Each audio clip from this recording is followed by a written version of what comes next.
What's up, my FYI FLI folks out there? How y'all doing? I hope y'all doing all right. Welcome to the FYI FLI podcast. My name is Hassan Thomas, aka the kid that did and the man that can, baby. And today, we're gonna be chopping it up with mentor, keynote speaker, and dyslexia advocate, Mr. Dylan Smith. How are you, brother? How are you? I'm amazing. I'm so glad that we connected out in Miami, and I'm so excited and happy and grateful for you to have invited me on the show. You know it, man. You know it. We met in Miami at a speaker's mastermind. I was blown away by him. I think he was a little bit impressed by me. I was very impressed with you. Very impressed. You don't gotta understate it. Take your flowers, Hassan. Man, we're gonna have a great time here, bro. I'm happy to have you here. And usually what we do on FYI FLI, we like to skip the fluff and get right into the good stuff. That sound cool to you? Sounds great. All right, man. So I want to know, were you always an entrepreneur? Did you always have this spirit, or was there like a certain turning point in your life where you were like, okay, now it's time to take my own business seriously. Now it's time to take my own ideas seriously. Talk to us about that. It was a point. It was such a point. So 2020, I was a high school senior, believe it or not. Yep, I'm young. I get it. And when I was a senior, I was class of 2020. So during 2020, there's this little thing that happened and the world shut down. It was called COVID. Don't know if anybody would remember it, but it gave me a bunch of time from March to June to figure out what I wanted to be, who I wanted to be, what I wanted to do. So one night, my mind was racing so hard after 8 miles, and I remember thinking, I was adopted twice. I was misdiagnosed, put on the wrong meds for 10 years, barely graduated high school. Had to overcome not knowing how to read until I was 16 years old and learning my ABCs at 16 years old and not going to college and getting a trade school. And my mindset was always 1% better every day. One win a day and we can come back tomorrow. But on top of that, my mindset was always the understanding of I used to fight for food and blankets in an orphanage. I don't do that today. So it could always be worse. But honestly, I truly believe that somebody always does have it worse. So if I have the tools and I have the mindset and I have the connections and programs for somebody who may have an alcoholic father, for somebody who may have just gotten adopted, for somebody who may be struggling with dyslexia or ADHD, then I should be speaking up to help those, because there's no reason we need anybody left behind. And there's no reason why we shouldn't be advocating for those who can't for themselves. And there's no reason why we shouldn't make those aware that need to be aware to help address these issues appropriately. So I said, let me just start talking to my phone. It started with selfie videos, then went to Zoom calls, then went to connect with others. And this is still in 2020? Yep. And then in 2021, I got to sign to Royal Communication Center as a production deal, and I got a podcast on all platforms with a production crew, a producer, a studio, all that. Yeah. I didn't know that move would change my life, and it did, and it grew into I own my own studio now, and as you know, I'm on tour right now speaking across the country, and I got to just go to this tour for my home school. I spoke to the middle school, high school parents, and central school district staff, and it's really the understanding of doing something that's bigger than you. And that's one of the biggest things that I really admired from you, bro, when we first met, was your complete transparency and authenticity, bro. Like you said, you have dyslexia, but you never let that be an excuse or a crutch. So, like, what advice do you have for those people that are going through some of the same things you went through, that are having a difficult time with a physical or mental disability? Like, what advice would you have for them? Best advice. Great question. So my advice to somebody is the way I got through everything in school, when it came to the school, was 1 win a day. So if I understood that math problem, 9th period, I can come back tomorrow. If I understand that one thing in social studies, I can come back tomorrow. If I understand that one thing in science, I can come back tomorrow. If I understand that one thing and I get to play for a full gym and not pulled out to work with a teacher, then I can come back tomorrow. If I get my homework done before 9 p.m., I can go back tomorrow. One win chase a day. Those small wins. That's it. And they become huge. No, that is. It starts to add up. And then you look one week, you like, oh, we done won every single day this week. Now we got a full week of winning. And then that just compounds, and you ride that wave, ride that momentum. And I kind of want to talk to you about that, because I feel like, what I'm doing right now, I've built up kind of like compounding interest, but compounding of efforts. We've been grinding for so long, and for me, I can only speak for me personally. It just popped off for me last year, and I've been grinding since 2020. 4 years ago, and it's just starting to pop off last year. So it's April right now. I had my first in-person paid speaking engagement last April. Mine was November. Of this year. Of last year, 2023. 23, yeah. Okay, so that's perfect. So let's talk about grinding, and then once you're at that level, keeping and sustaining and growing that level. Like how has that experience been for you? Since it's so fresh for the both of us, for real, for real. My first speaking engagement was $800, and I drove 10 hours, took an unpaid day off from work to go down there, stay in a hotel, and speak to a Catholic school. I went Yeah. negative on it financially, but I went positive on it for my resume of speaking, of this business, of my Mm, reputation. And if you're going to yeah. invest in yourself, you need to understand that you yourself are a stock, and you control if you go up or you go down. And you can't be upset if you go down because you can blame yourself, but you can also Hmm. shake your own hand if you go up. And I think that you are who you surround yourself with. Like, I think the big Yeah. change for me, and I'm going to say, Hassan, you can correct me if I'm wrong, the change for both of us is we're in the rooms with people who think bigger than us and are in Hmm. different positions and have the results that we want. And then they kind of became our indirect mentors in a way where they are putting us in positions to become people like them. Yeah. 100%. I mean, that's been one of the biggest changes, bro, is like-minded individuals. When I graduated, I was a football player, I was a volunteer scholar at my school, but I couldn't really talk about financial literacy, money management, entrepreneurship with my football team. Like, No. that's not the type of conversations we were having, especially in college. So when I graduated, it was 2020. So nobody was really going to conferences then. But the following year, I went to FinCon, which is a financial conference, and literally, I felt like I was at home, bro. I Yeah. felt like I was at home. I was able to talk. I was able to learn, like you said, from people that are doing it, that have been doing it longer, that are doing it at a better level. So now when you're around those people, you can kind of take some of their game, take some of their gems. And that's what I did at that conference. Lo and behold, in 2022, that same conference asked me to come back and open up for the first time attendees at So just taking that knowledge, taking that game, and kind of, you know, actually applying it. And that's what I want to, get from you, because you're super young. You've spoken at countless events and you've mentored so many people, bro.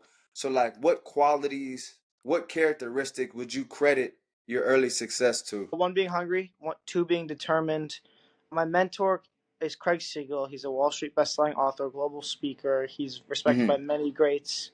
Friends with people like Rob Dyrdek and Ed Milet. So Yeah. he taught me one thing that was very valuable. And he said, Dylan, if you want to be successful in this game or in this industry, you have to want something for people, not from them. So since then, I've been nothing but Yeah. serve, serve, serve, serve, serve. And I truly believe in good karma. And I Mm-hmm. believe in everything paying you back in other ways. Yeah. And because of my connection with him, I started my tour at the UN building on a panel with world leaders from Sri Lanka. Like, how? I have no idea. And I Yeah. got invited to Fashion Week, and I walked red carpets, and they sent me Escalades and VIP suites, and I'm going to Mm-hmm. Ibiza with Tony Marino, the famous rapper. Like, I don't know how I got here, but I know that all I did was work hard, and I think it was the desire, and this is my vision and my dream. So my Mm-hmm. mindset was, I'd rather die trying. I can't live without this because this is my purpose, this is my dream, this is my mission. Mm-hmm. And you know it as an entrepreneur. There are times when you got to write some big check and take some huge risk. But the best Yeah. part about it is you're kind of in control of the fate of that risk. And when you Mm-hmm. understand that, then everything changes. Facts. Facts from your effort, from like you said, the hunger, the desire, that's really can, fuel you to make something happen, make something shake. And I think that's the thing, like you said about entrepreneurship, whether it's, you're a solopreneur, you have a team, you can kind of control your destiny. There's some things, of course, that are out of our control, but your effort, the plan that you approach the situation with, the people that you include, as you said, is so huge. And you said your mentor was Craig. What was his last name? Siegel, Craig Craig Siegel. Craig Siegel. So kind of talk about one. Well, let's start on there. How important has that mentorship relationship been for you specifically? I went from a kid who lost a production deal to making no money and didn't Mm-hmm. really have anything or anyone to go to at the time, to walking red carpets, being flown around the country on tour, people signing big checks, building my own studio that I own now, Yeah. completely different. So that, I think, if you are afraid of investing in a mentor, I love this. I'm gonna probably get hate for this, but I'm cool with it cancel me, I guess I'll say. A lot of us will go to college and will invest $200,000-300,000 that we don't have to learn a task or a trade or a profession that we end up not using at all. Yeah. And we end up usually partying the whole time anyways. But when it comes to paying, say, something like $250 a month for a mentor who has the actual results of what you want to become, that's a scam. I truly don't see the connect. And I hope that I'm the poster child of that. Like, pay that mentor. Does he have the results you want? Is he doing what you want? Yeah. Does he have the answers you need? Does he have the connections you need? Yes. Yes, he does. That's That's why crazy. he's in the position. I thought about that last week because I had a post that I made, and I was like, "Is college necessarily? Is college necessary?" And the guy, he was like, "College is not necessarily necessary." And I was like, "Okay, I like that. I like that." And basically, his point was, regardless if you go to college or if you don't go to college, you're still gonna have to put in your time, your energy, and your money. You know Yeah. what I mean? And your Oh, money. yeah. That literally cuts down the time because with that mentor, correct me if I'm wrong, that mentor can literally cut your time in half to getting to that specific goal because they've Right. already done it. So they can tell you what mistakes to make, what mistakes to avoid, what things to do. And you would have had to learn that through just self experience. If you went to college for 4 years, dang, and like even look at it. You go to college for 4 years and you're 22, and then you have to learn from world experiences compared to being 18 Yep. and learning, 2 years from that mentor, and now at 20, like you were already popping at 20. Yeah. So I could definitely see the difference. And you saw me in Miami. I got to do some cool things. I got to go to some cool clubs, drive some cool cars, and that's Facts. normal now. So that stuff doesn't really matter. Like, I've done billboards, red carpets, magazines, but like, I'm Mm-hmm. already doing things that most people dream of and might never accomplish. And I think, I'm transparent. I didn't go to college, so I Mm-hmm. also have I don't have debt. So that's also a head start that I have. 100%. 100%. And for people who say they don't have the money for mentorship or don't have the money for that, for this or that, what would be your advice to them? No advice, just a question. I have a Mm-hmm. question for you if you think you don't have the money for a mentorship or to go to that conference or to get in that room with the people who think bigger than you. Have you ever seen a crackhead not get crack because they didn't have money? You ever seen a drug addict not get the drug they need because they didn't have money? I've They never said they seen go a back away, huh? heroin addict go, "Oh, I don't have the money. That sucks." They always Uh, find a way. Have you ever seen a starving mother find a plate of food for her kids? she gonna make that Yes. happen. Mama's. So if you really think it's just you're honestly limiting yourself, that's not that's Mm-hmm. you. Trust me, you have what you don't even think. I put a lot of things on my credit card. I zero them. They're all zeroed out now. But I had to, my college was that $38,000 I threw on a credit card, Yeah. and that's already And that paid itself back. I'm I telling you, found bro, out a way. when I don't wanna I don't no, I'm not gonna do that. But somebody else at the conference told me they did the same thing. I'm not gonna put their business out there. But when you told me that as well as the other person, I was like, there's literally no difference. Like this is a financial literacy show. You know what I'm Right. saying? So when you said you maxed out your credit cards and did that, I'm like, oh Lord, like that's not the message we could be putting out. But when I thought about it more and I thought about it more, I'm like, what's the difference from someone taking a hundred College. fifty $1,000 loan and going to University of Miami compared to somebody taking a $40,000 credit card and then getting that mentorship, getting into those conferences, getting into those places where that return can happen. And I thought about it. There's no difference besides the credit score impact. Yeah. Besides the credit score impact, because those college students, they have about, especially if it's a loan, they have about those 4 years and then a little bit after to pay that back before it really starts impacting your credit. With the credit card, if you ain't paying that thing back and you're utilizing and maxing it out, there's something called credit utilization, as I'm sure you know. If you're using more than 30% of that credit card, it will hurt your credit. So I just had to put that out there for all the listeners because I'm like, you see the money in the background, brother. This is a financial show. So I'm like, yeah, we got to talk about that. But you paid that back. You put in the investment and then you repaid what you owe. So let's talk about moving forward, how important will proper money management be for the entrepreneurs like yourself and the business owners like yourself? So very, very important. I live very broke right now. I'll be transparent. As you know, I'm very transparent. Mm-hmm. I am right now investing 50% into the stock market of any check that I Okay. get from speaking. And then whatever I need for expenses, that Mm-hmm. goes to expenses. So that's my assistant, my videographer, our editor, Yeah. and my VP of my company, and then me. And then whatever's left goes back into the company. So like Okay. you write a check for $5,000, or it goes, oh my god, $5,000. Well, 1,000 that goes to Uncle Sam, so that's Mm-hmm. gone. And then half of that went 2,500 went into the stock market. Yeah. Okay, and then I had to pay three people through $800 or $500. Okay, well now the money's gone. Mm-hmm. Like, Just like that. so it sounds big, but it's not as much as you think. So I do live very broke because I rather invest it now and enjoy it later. So I'm not broke, but I live broke. So if it's Mm-hmm. invested into the company or the stock market or savings, that's where it usually sits. I Yeah. usually honestly don't even keep more than $200 in my checking account.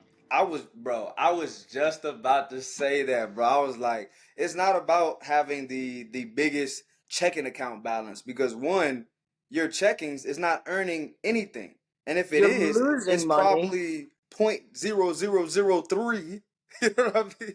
Well, depreciation, I feel like savings accounts lose money. Just my Mm-hmm. opinion.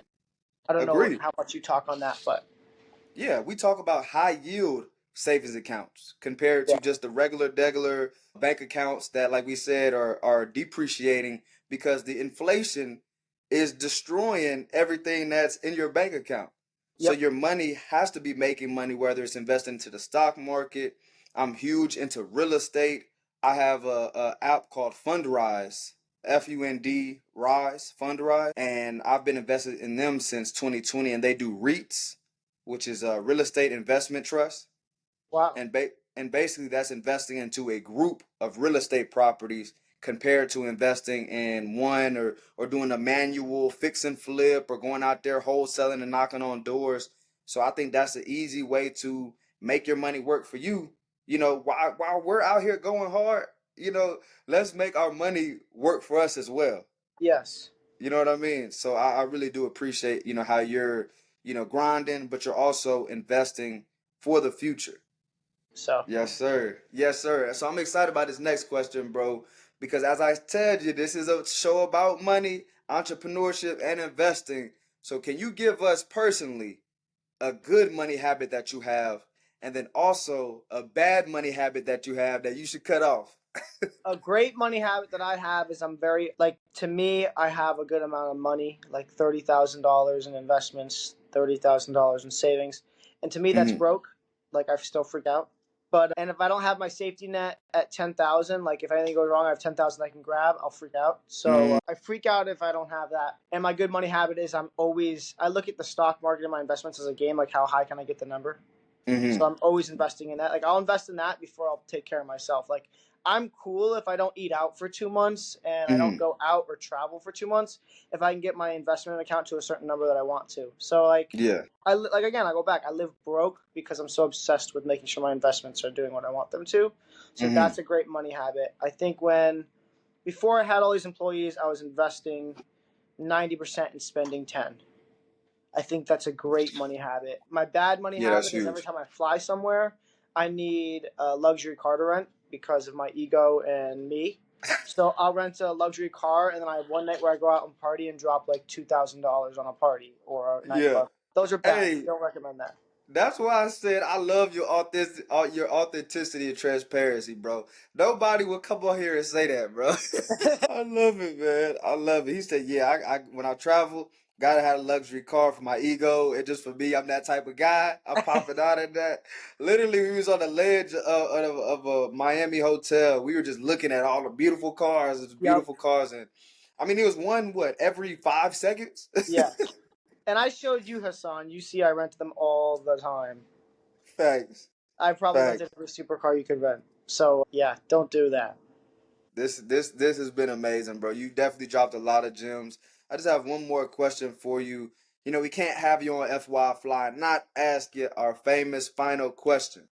So I'm gonna say two quotes, And I need you to let me know which one is more accurate in your opinion, all right? Yep. So the first one is more money, more problems. Shout out to Biggie. I don't know if you remember that song. You're a little younger than me. I don't know if I you remember know the that. song, and also Drake dropped it in his last album.